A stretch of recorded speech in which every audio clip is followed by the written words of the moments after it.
Bonjour, nous sommes en 2021 dans le site de l'Institut Docteur Angélique, un institut catholique qui présente sur Internet toutes sortes de vidéos. Et j'en suis rendu maintenant au commentaire de la 3e épître de Saint Jean, une épître très peu connue, presque jamais lue dans les églises, et qui en fait est extrêmement précieuse, avec la 2e épître de Saint Jean. Toutes les deux font une page, ce sont des vraies lettres, une petite lettre, mais des lettres d'une telle richesse, profondeur théologique que l'Église les a fait siennes, les a mis dans l'Écriture. Je dirais que pour la 2e épître de Saint Jean, on voit le testament spirituel que donne Saint Jean, véritablement, avec comme thème principal le fait que la vérité et l'amour doivent marcher ensemble comme deux affectionnés, qu'on ne saurait aimer le Christ si on ne garde pas entièrement la vérité de son évangile. Et puis, dans cette 3e épître de Saint Jean, c'est une lettre toute simple, à un évêque peut-être, ou alors à un chrétien appelé Gaius, ou Saint Jean, le très vieux Saint Jean. Un Saint Jean qui a été bouleversé par la vision de l'Apocalypse, un Saint Jean qui se prépare à partir dans l'autre monde. Eh bien, il laisse une lettre très tendre, très proche, ou quasiment, on pourrait le dire, c'est comme si elle était une lettre envoyée depuis l'autre monde, où Saint Jean annonce que, de toute façon, très bientôt, nous, ses enfants, il va venir nous chercher.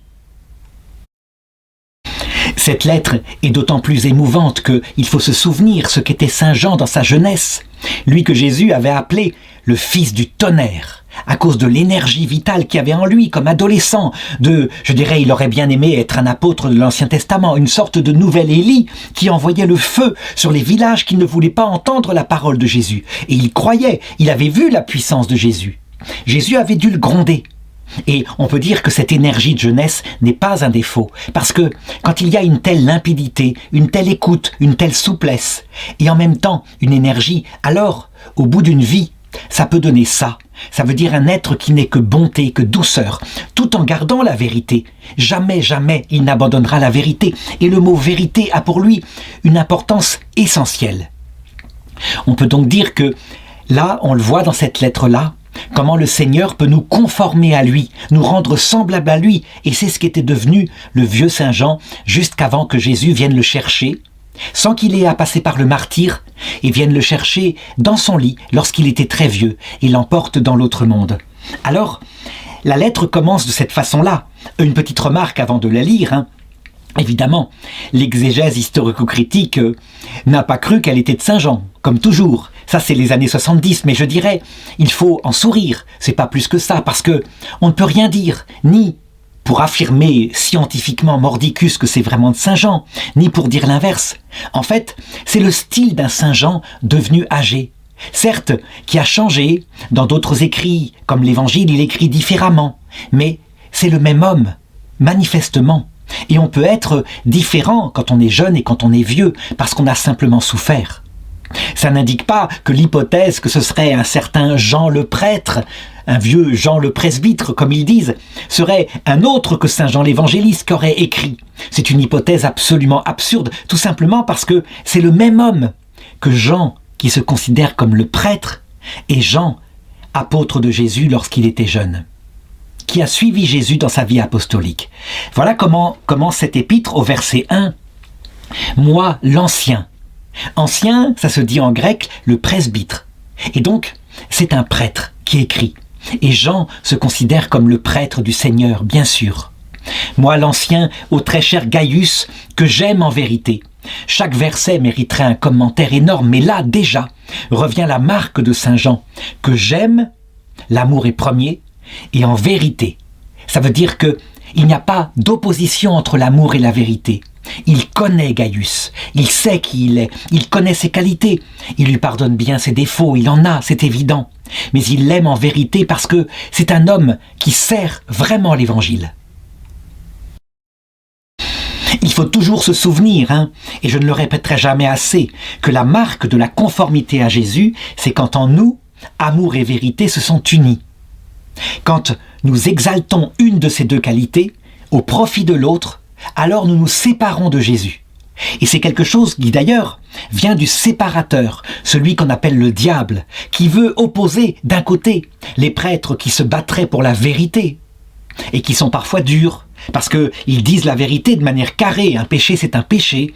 Ils ne cachent rien. Et puis, on les opposerait aux prêtres qui seraient du côté de l'amour, qui, eux, s'occupent des personnes, et qui ne vont pas dire forcément la vérité pour ne pas blesser, mais qui vont manifester leur attention à l'autre. Quand on exalte la vérité contre l'amour, on blesse les personnes, parce qu'on ne fait pas attention à ce qu'elles sont. On peut donner, effectivement, en matière universelle, la description de ce que c'est qu'un péché et l'indiquer. Mais si on ne regarde pas les circonstances, si on fonctionne par une doctrine universelle uniquement, ça ne correspond pas forcément à ce que la personne a fait dans la circonstance donnée. Un exemple très intéressant, je me rappelle d'un dialogue avec un prêtre intégriste qui disait « Regardez, quand il a parlé à la femme adultère, après l'avoir sauvée de la lapidation, il lui a bien dit « Va et ne pêche plus », ce qui veut dire que l'adultère est un péché et qu'il fallait qu'elle arrête. Et il avait tout à fait raison. Et moi, je lui sortais l'idée suivante. Oui, mais à la Samaritaine, qui a eu 5 maris, et l'homme avec qui elle est maintenant n'est pas son mari, comment se fait-il qu'il lui demande pas de quitter son 6e mari? Et il me disait, mais c'est sous-entendu, bien sûr. Et je lui répondais, pas forcément. Si ce n'est pas dit, c'est peut-être pour une raison très simple, que, dans la circonstance de sa vie, elle a été peut-être plusieurs fois plaquée, ou elle a plaqué plusieurs fois, ce qui est dans ce cas-là des péchés.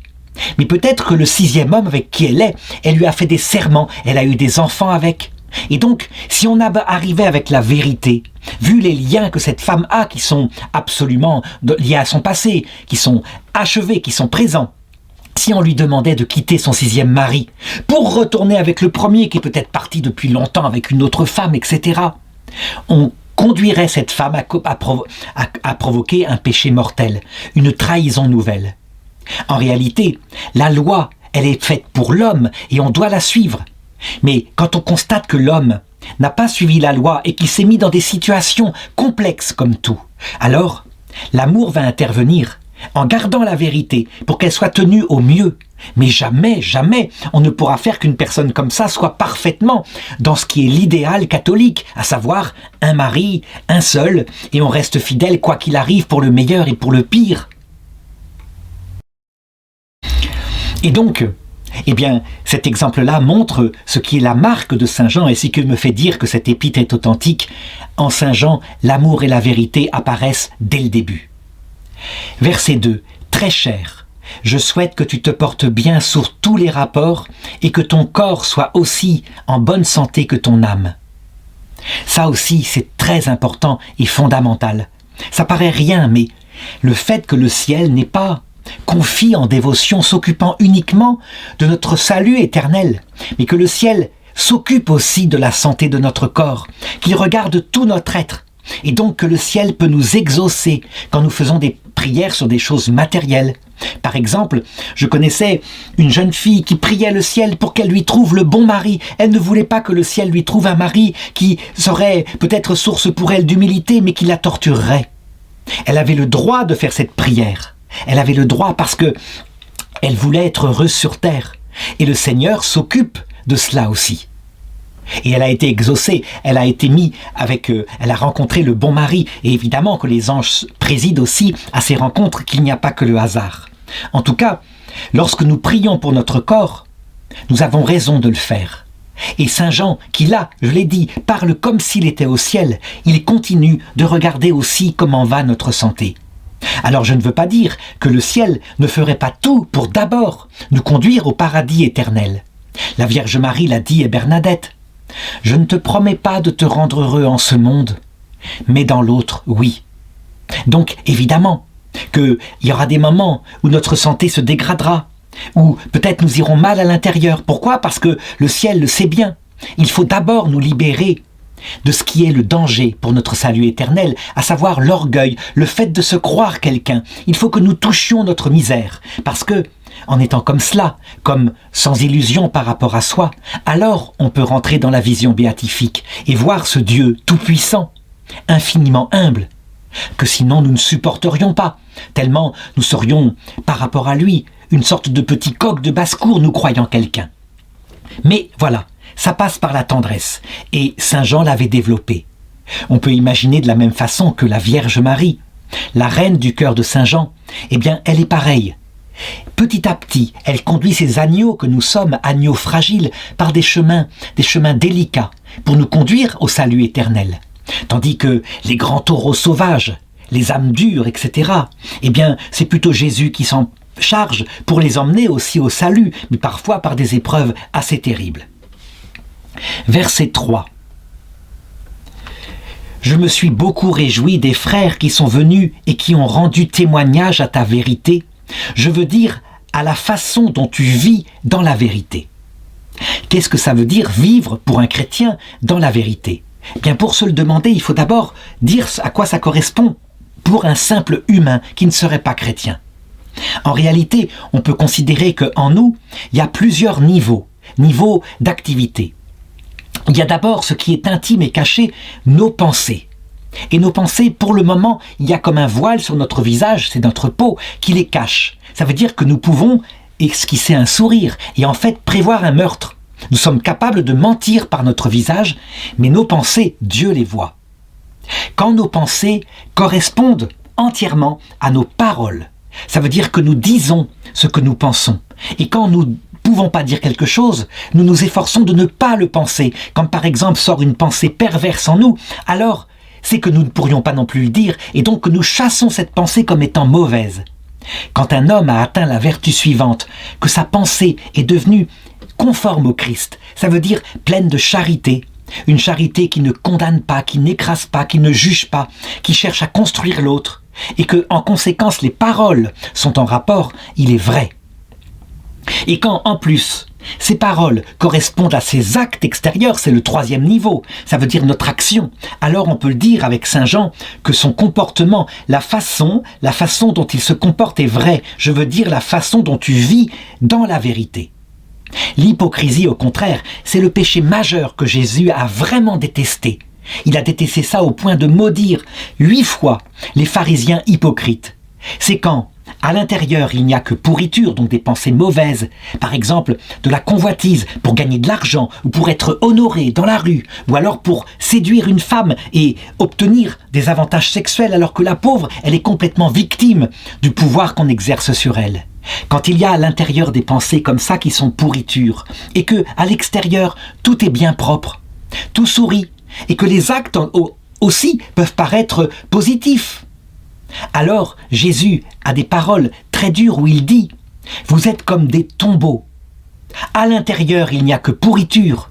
Et à l'extérieur, tout est beau, tout est propre, tout est rangé. Mais quand on met le pied sur le tombeau et que la pierre lâche, on est entièrement dans la pourriture. » L'hypocrisie est un péché grave. Pourquoi ? Parce qu'elle est liée à des perversions internes que pas malgré tout on arrive à cacher suffisamment pour être honoré des autres. Donc c'est le fait d'orgueilleux. Et le Seigneur permet que quand il tombe sur quelqu'un de très orgueilleux, très dur, même un prêtre, qui fait croire à l'extérieur qu'il se comporte bien, alors pour le sauver, parce que c'est un grave péché, c'est celui qui peut le plus facilement mettre en enfer, tout simplement parce que quand on arrive à l'heure de la mort devant Jésus, on est à nu. Tous ces actes apparaissent devant tout le monde. Or, si on est parfaitement orgueilleux, c'est une épreuve terrible qui pourrait faire que, à cause de la vanité, on rejette objectivement le salut et on se tourne vers Lucifer. Alors Dieu va permettre que des actes, des chutes, des actes visibles extérieurement se voient et que la personne, comme ça, petit à petit, elle prenne conscience de sa propre misère. Parce que le Seigneur ne fait pas exception des personnes et il veut sauver aussi ces grands pécheurs-là. Et donc, on le voit au cours de la vie, quand des gens ont vécu comme ça dans l'hypocrisie, la méchanceté, tôt ou tard, les biens qu'ils ont convoités, qui sont, je l'ai dit, principalement les plaisirs, l'argent et les gloires, finissent par se sortir. Ça se voit à un moment donné. Il le permet parfois en cette vie.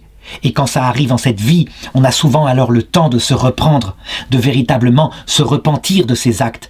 Quand ça arrive de l'autre côté, qu'on n'est pas prêt, que ça se fait d'un coup parce que la mort vient comme un voleur à ce moment-là, c'est beaucoup plus dur. Alors, eh bien, on le voit au cours des générations. Il ne laisse pas une génération dans son orgueil sans que, avant que n'arrive la mort et l'autre monde, cet orgueil ne soit manifesté. Qu'on se souvienne par exemple de la génération qui a soutenu le nazisme dans les années 40. Eh bien, il est manifeste que le nazisme et leur péché a été révélé au monde, publiquement, et ça très très vite, dès les années 68. Cependant, dans les années 68, s'est levée une génération qui, parfois, avait la même hypocrisie. Ça veut dire qu'elle condamnait ceux qui avaient soutenu le nazisme, avec raison, en les poursuivant sans qu'il y ait possibilité d'arrêt. Ça veut dire quelquefois on est allé jusqu'en 2020 à poursuivre des gens qui avaient été sous-secrétaires du camp d'Auschwitz et qui avaient presque 100 ans, qui étaient sur des chaises roulantes. On pourrait dire, il y a là véritablement hypocrisie parce que ces mêmes gens qui les poursuivaient avaient soutenu dans leur jeunesse Mao Tse-tung, Pol Pot, Staline, comme étant des héros qui voulaient créer le paradis sur Terre. Et en 1989, on se rendit compte que, en fait, c'était l'horreur, une horreur comparable à celle d'Hitler. C'était l'autre antichrist du XXe siècle. Ça veut dire que, on pourrait se dire, cette génération qui se croyait meilleure que ses pères, son péché ne va pas paraître. Eh bien si, mais pas forcément parce qu'on croit. Par exemple, la manifestation que dans leur jeunesse, ils ont soutenu ces crimes contre l'humanité du communisme. Mais par d'autres choses, comme par exemple le péché majeur de cette génération, qui sont les abus sexuels.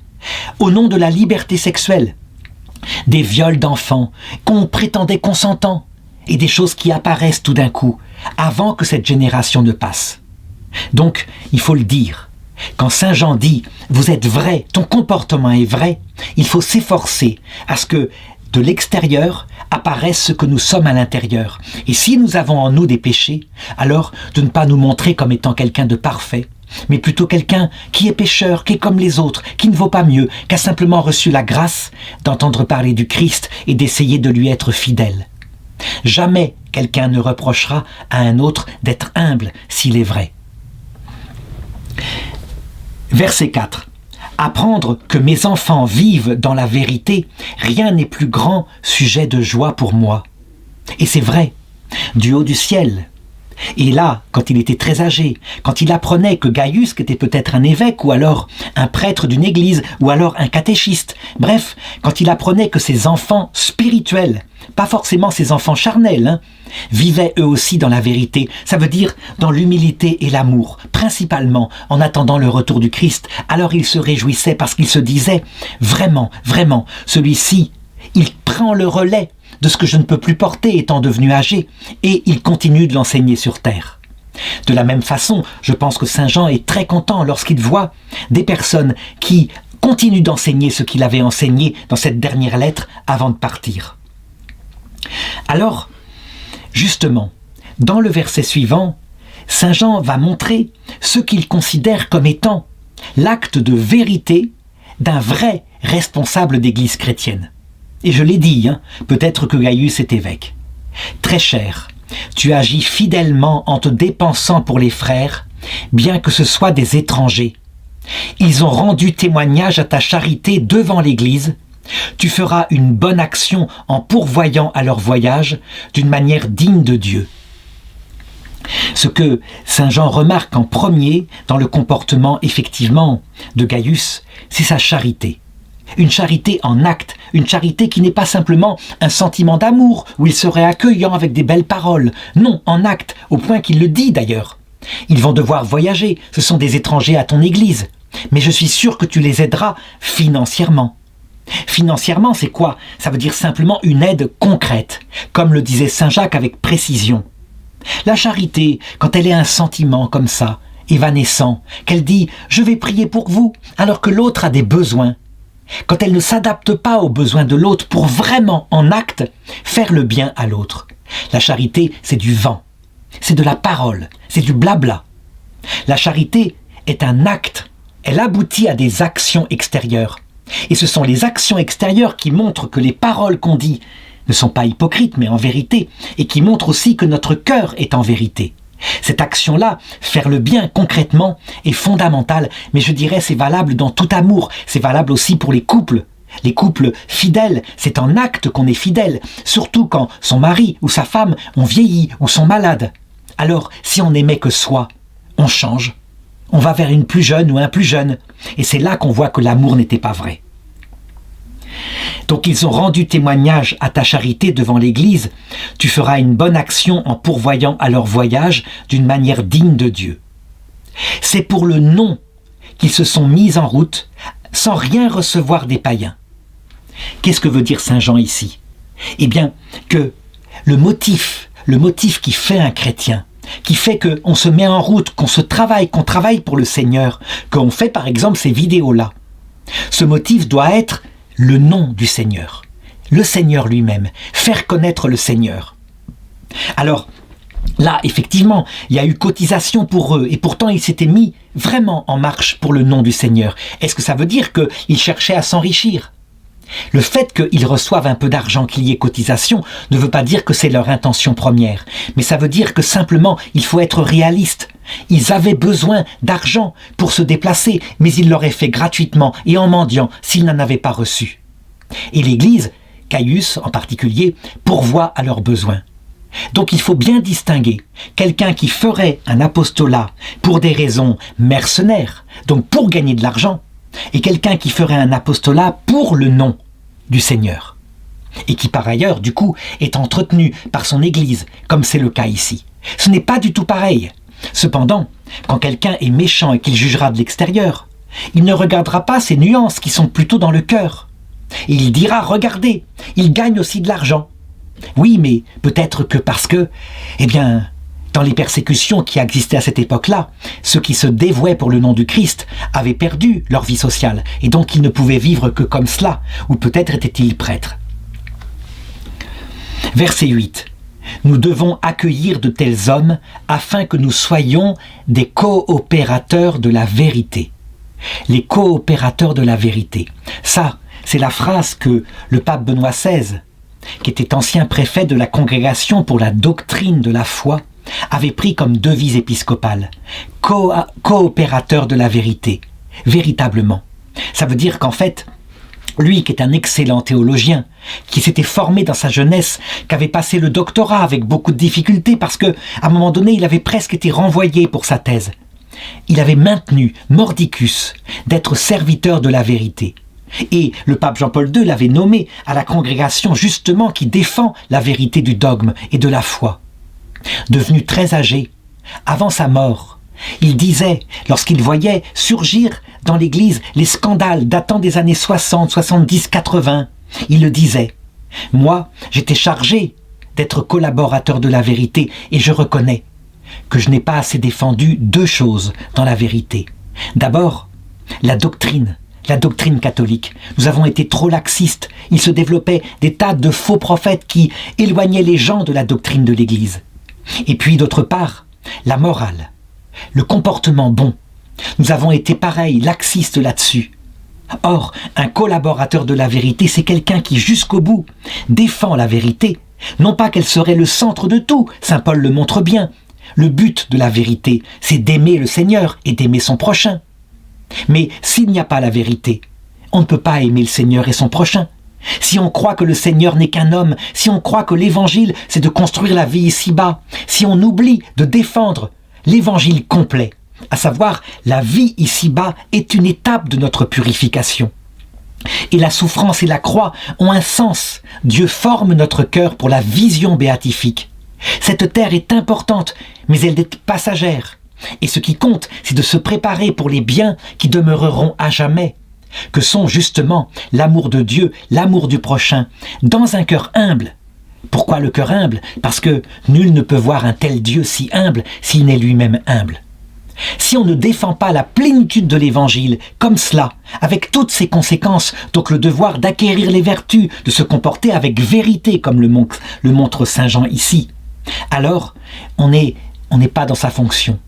Le pape Benoît XVI a été profondément dans sa fonction, mais malgré tout, vers la fin de sa vie, il se disait « je l'ai peut-être pas été assez » ou « je l'ai peut-être été trop tard ». Il se souvenait par exemple des lettres de dénonciation qui arrivaient sur un certain prêtre d'Amérique du Sud, dont beaucoup de lettres disaient qu'il était un pervers, qu'il abusait, et pourtant il avait un grand charisme extérieur. Et il n'a pas agi assez efficacement pour mettre fin à ses travers. Il aurait dû le croire, mais comment croire, puisqu'il y avait aussi des lettres de dénonciation qui étaient des parfaits mensonges.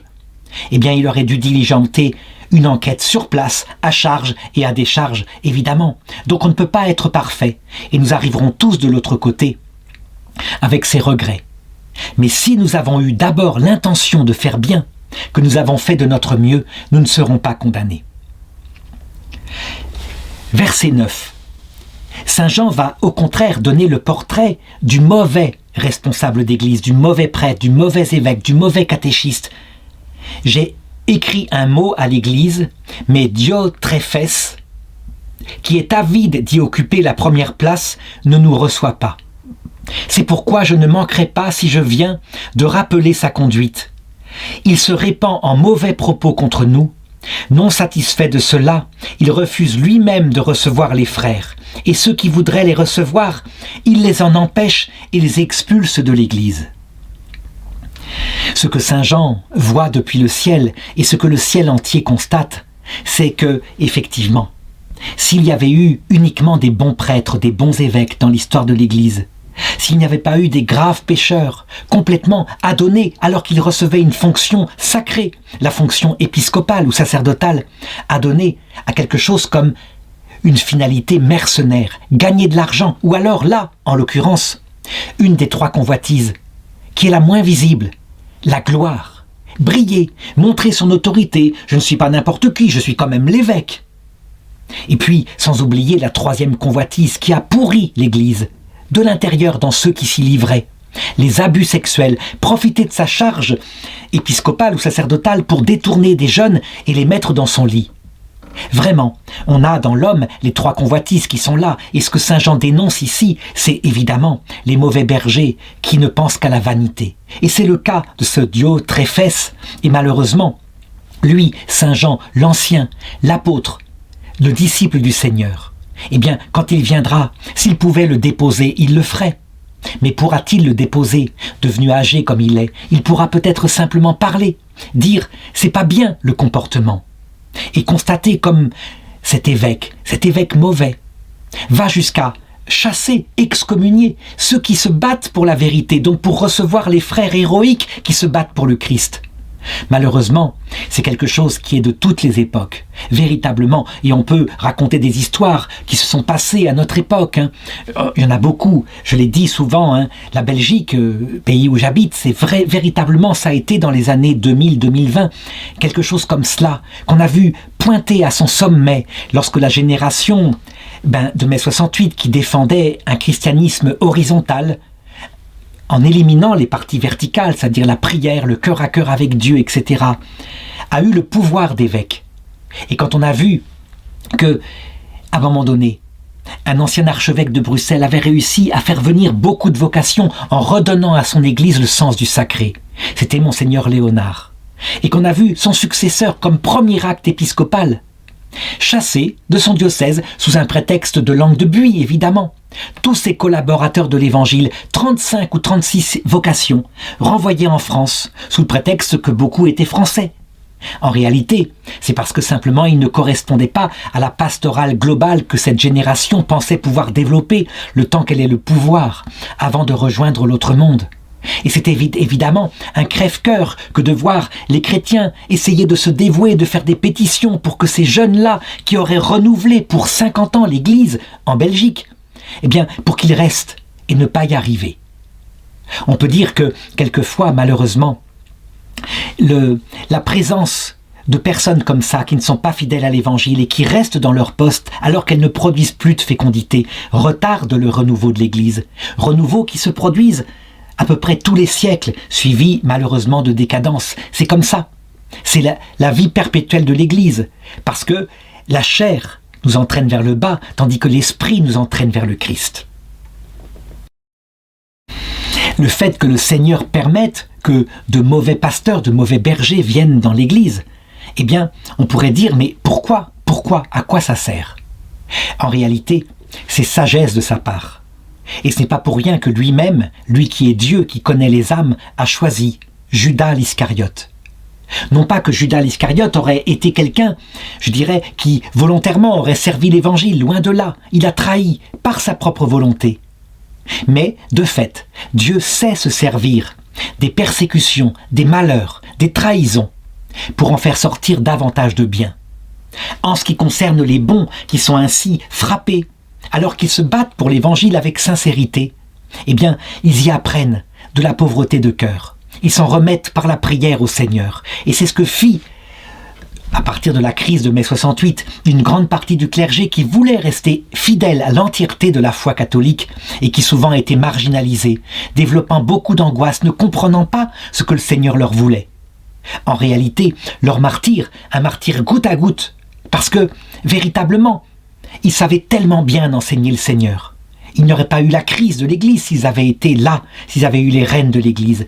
Eh bien, leur souffrance, évidemment, est rédemption pour les autres. Quand ces prêtres arrivent de l'autre côté et qu'ils accueillent cette foi depuis le ciel avec le Christ à l'heure de la mort, ceux qui ont fait le mal ou ceux qui ont été éloignés d'eux, ils les ramènent à l'Évangile.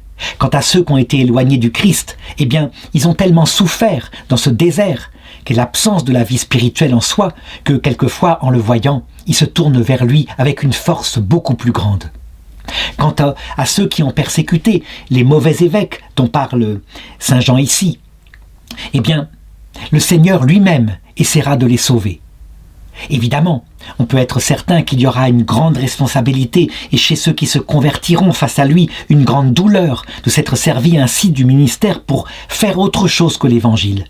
Mais pour ceux qui se convertiront, il y aura pardon, miséricorde, purification au purgatoire certes, mais salut éternel. Pourquoi ? Parce que Dieu, qui a soumis les hommes à la désobéissance en laissant faire cela, c'est pour faire miséricorde aux hommes, parce que ce qui est le plus grand pour le salut éternel, c'est quand un cœur, ayant découvert son péché, s'est converti et à jamais un cœur humble. En tout cas, verset 11, pour nous qui sommes sur terre, eh bien Saint Jean le dit, très cher, imite le mal, imite non le mal mais le bien. Qui fait le bien est de Dieu, qui fait le mal n'a pas vu Dieu. Ceux qui font le mal comme responsables d'église, qui détournent des parties de l'évangile, qui particulièrement, c'est souvent le cas, détournent le mystère de la croix, le retirent du cœur des gens en disant « mais la croix, c'est le passé, c'est pour montrer ce qu'a fait le Christ, mais la croix n'a rien de rédempteur ». Ceux-là font une grave faute, puisqu'ils enlèvent du cœur des pauvres gens, la possibilité de comprendre pourquoi le Seigneur parfois se tait dans leur vie et les laisse passer par de dures épreuves.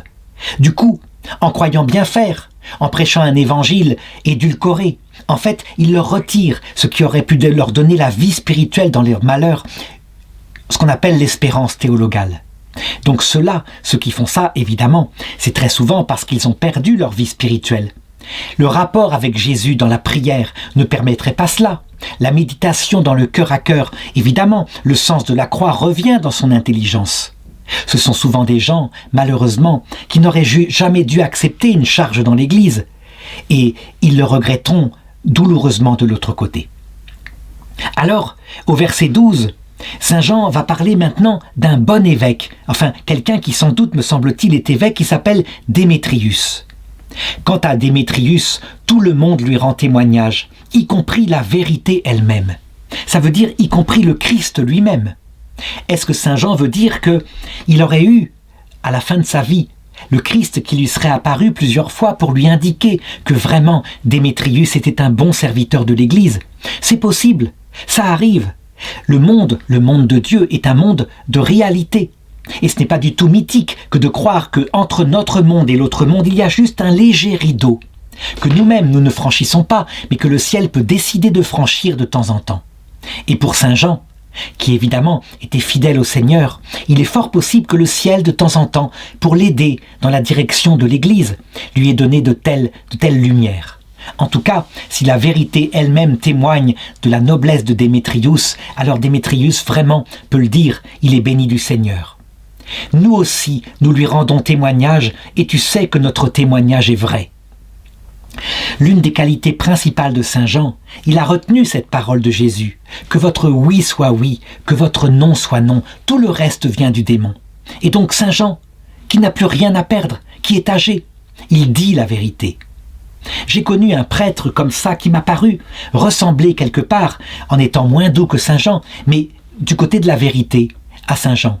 C'était un prêtre qui était vicaire épiscopal de l'enseignement à Namur, et je me rappelle, à un moment donné, quand il disait à des prêtres qu'il estimait ne pas faire leur mission, « Vous ne produisez aucune fécondité, vous devez maintenant retourner vers le Christ ». Je lui disais, « Est-ce que vous ne devriez pas vous taire parce que vous allez avoir des ennuis ?» Et il me répondait très simplement, « Je suis trop vieux pour avoir des ennuis. Ça n'a pas d'importance maintenant. Qu'est-ce qui pourrait m'arriver ?» Et 3 mois plus tard, il mourait brutalement. Il partit dans l'autre monde. N'empêche qu'il a laissé à l'Église, pour ceux qui se comportaient un peu comme ce mauvais évêque ci-dessus, il a laissé des paroles très fermes qui, espérons-le, feront leur chemin dans leur cœur. Parfois donc, il faut dire la vérité carrément. Sauf que lui la disait parfois un peu durement. Saint Jean, lui, l'a dit toujours avec tendresse. Et là, on est au sommet de l'imitation de Jésus-Christ. Verset 13. « J'aurais beaucoup de choses à te dire, mais je ne veux pas le faire avec de l'encre et un calame. J'espère en effet te voir sous peu, et nous nous entretiendrons de vive voix. » La lettre, là, paraît uniquement une petite lettre normale, où Saint Jean dit « Je viendrai peut-être, j'espère vous revoir ». Mais je crois qu'au sens spirituel, il faut la prendre autrement. Il faut la prendre comme d'abord n'étant pas adressée à Gaius, mais à nous-mêmes. Et Saint Jean est en train de nous dire « J'espère bientôt venir te chercher. Bientôt, je viendrai vous chercher et vous serez réunis avec moi auprès du Seigneur. » Une lettre, telle que je la laisse ici, la 3e lettre de Saint Jean, écrite avec de l'encre et du calame, est bien insuffisante pour dire tout ce que le cœur voudrait dire. Et donc Saint Jean, actuellement, depuis le ciel, passe son temps à venir sur la terre pour nous aider, surtout en ces derniers moments que vit l'Église, où de plus en plus elle approche des persécutions qui la feront marcher sur le chemin de Jésus. C'est ce que dit le catéchisme de l'Église catholique au numéro 675, une épreuve finale qui ressemblera à la croix du Christ. Et donc, Saint Jean se fera de plus en plus présent. Je crois que dans ces moments d'épreuve, lorsque nous serons comme abandonnés, n'ayant plus, à la fin du monde, qui n'est pas pour maintenant, mais la dernière génération, c'est pour elle que je dis ça, quand il n'y aura plus que l'enseignement de l'Église réuni, tel qu'elle aura compris en profondeur le mystère, eh bien, les gens du ciel passeront leur temps à aider, à encourager ceux qui auront gardé la foi, par des petits rêves, des signes, pour que vraiment ils tiennent dans ces moments difficiles, alors que tout semblera à l'extérieur mort, fini, que la foi semblera ne plus subsister nulle part, que l'Eucharistie aura probablement disparu. Eh bien, il restera, jamais personne ne pourra arracher du cœur de ceux qui seront fidèles, la prière, la présence de Jésus, la présence de Marie, la présence de l'enseignement de l'Église qui nous permet d'être dans la vérité. Verset 15. « Que la paix soit avec toi, tes amis te saluent, salue les nôtres, chacun par son nom. » Chacun par son nom. C'est la dernière parole de Saint Jean. Il est parti au ciel juste après, mais elle est significative. Quand le Seigneur reviendra dans sa gloire accompagné des saints et des anges, et que Saint Jean sera là, il apparaîtra non pas à tout le monde en même temps, c'est pas ça. Il apparaîtra à chacun en particulier, chacun par son nom. Chacun aura l'apparition qui lui convient. Il adaptera les présences. Ceux qui ont aimé la Vierge Marie la verront. Ceux qui ont parlé de Saint Jean, il sera là pour nous accueillir. Et puis il y aura notre papa, notre maman, nos grands-parents, nos ancêtres. Vraiment. De telle manière que, bouleversés par cet accueil grandiose que nous aurons dans l'autre monde, eh bien, nous découvrions à quel point dans cette vallée de larmes qui était la terre, où nous semblions comme abandonnés, en réalité, ils étaient toujours là, que jamais ils ne nous avaient abandonnés. Chacun par notre nom.